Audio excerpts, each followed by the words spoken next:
trichogama grass, and you can see it in there with an association of other plants, and you can tell how well protected this bank is, this riparian habitat. And then he mentioned switchgrass, and he wasn't able to bring it up in the stroller, so I just wanted to show you a switchgrass plant. But if you look where this has been scoured out, look at the soil that this one plant has managed to hold on to. That's just how strong these roots are. And switchgrass also has a stability rating of 9. And so that's where these, right here, with these having the high stability ratings, this will go a long way towards helping us out. When we get these plant associations along with the large wood out in the floodplain areas, that's what actually helps slow down the water. It helps sediment get trapped, and then when that sediment gets trapped, we can grow more vegetation, and slowly over time, that's what you'll hear us calling the riparian sponge.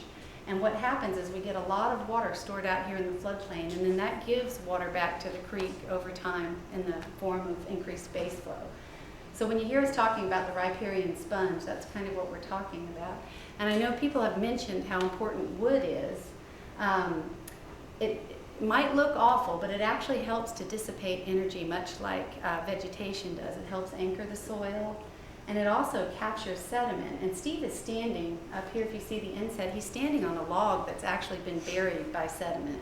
And so as these logs get buried in our stream bed and our stream banks, it kind of acts like rebar. It sort of reinforces the bank and strengthens it. And so it's important not only in the stream bank, but out on the floodplain. You know, Bill mentioned, way up on the uplands, what happens up there. Our vegetation on the uplands, and as we get into our floodplain, these large wood, it's just as important. You can see all the sediment that this is trapped, and all that's going to slow that water down. It's going to allow for more plants to grow. And oftentimes, as we get these branches and things that are falling down, when plants come up under them, it acts like a nursery. It keeps the deer and other livestock and things like that from eating these plants, and it helps us grow more plants, which in turn dissipates more energy. And so when you see something like this, the tendency most of the time is for people to think, yikes, that's ugly, it's terrible, it's a hazard, I've got to get it out. But really, when you look at the same place, in the spring, it's doing its job, it's helping to keep the stream stable, it's captured more sediment, it's let vegetation grow. So wood is a very important component of stream beds.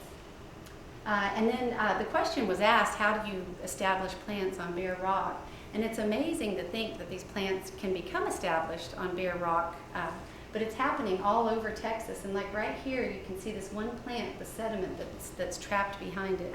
So as that traps sediment, then another plant will grow, and slowly, slowly over time, we build up that riparian sponge. And that's what's happening right here. And as we build that up, we'll be able to have more base flow to feed back to the stream over time. So it's just a real quick kind of background on large wood and sediment dynamics. This I just wanted, because it's been such a terrible past 2 weeks, and looking at all the destruction, I thought I'd show a success story. And this was a pretty hammered habitat, virtually no riparian area to speak of whatsoever. Michael, that's a lot what your bank looks like right now. So. And this is on the Nueces River, and you might hear us talk about hindrances to recovery, things that are happening that are keeping that riparian area from becoming healthy again. And in this case, there were 2 hindrances. There was the motor vehicle driving in stream beds, and then cattle grazed down in here. And so when the motor vehicles were outlawed from the stream beds, this landowner said, I'm gonna fence my riparian habitat off and see what happens. So we removed 2 of them. We no longer have cows or motorized vehicles, but you can see we're starting with basically no riparian habitat. And so a year later, we're starting to get some, and this is all riparian species kind of coming in. We're starting to get a little bit of regeneration. And 1 year later, this stuff is chest to almost head high. In 2010, this stuff got up over our heads, so just 3 years later. And nothing was even planted. So then by 2011, it just didn't rain at all. And it was a terrible drought.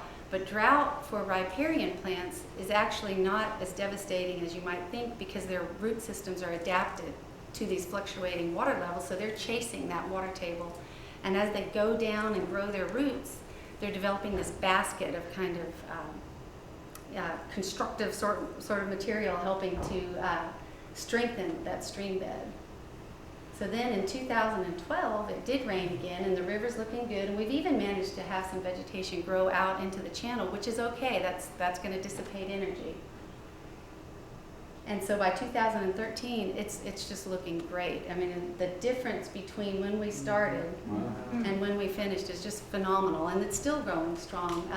They did flood out there, and I didn't put these pictures in, but it got up and got all out into here. And after the flood, you can see the sediment that's deposited. A lot of the younger trees kind of laid down. Some of them are kind of popping back.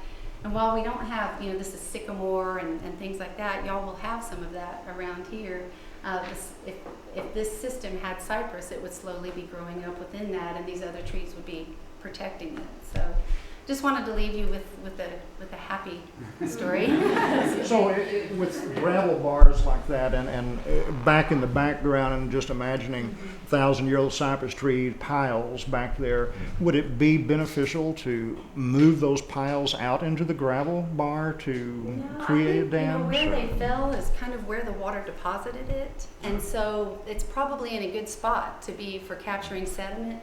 But out here, I mean, the switchgrass and the other things that have come in are going to hold things in place until those woody plants get there. It's really the association of all the plants together. So, but yeah, I think the wood out, it's only going to help slow things down before it gets to this to help, I mean, we've got a situation like that where there's traveling bars of gravel that move down, but somewhere Right. maybe it'd be stopped if people were working in conjunction with one another to halt all this. Right.